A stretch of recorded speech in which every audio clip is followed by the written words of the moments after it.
بسم اللہ الرحمن الرحیم، السلام علیکم۔ B B C 11 headlines news سے میں ہوں صبا منیر۔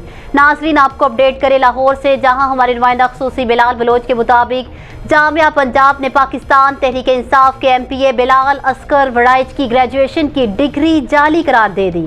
عدالتی حکم پر جامعہ پنجاب کی جانب سے 5 صفحات پر مشتمل رپورٹ جمع کروا دی گئی، جس کے مطابق جامعہ پنجاب کی ڈسپلنری اور ڈگری کمیٹی نے تمام پہلوؤں کا جائزہ لیا، جس میں ایم پی اے بلال اصغر وڑائچ قصوروار قرار پائے ہیں۔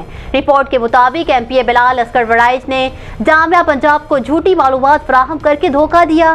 فیصلہ آباد انٹرمیڈیٹ بورڈ کی رپورٹ کے مطابق ان کی انٹرمیڈیٹ کی ڈگری جعلی ہے۔ بلال اصغر کو انٹرمیڈیٹ کا رزلٹ کارڈ ہی جاری نہیں کیا گیا۔ انہوں نے انٹرمیڈیٹ 1995 میں پاس ہونے کا رزلٹ جمع کروایا۔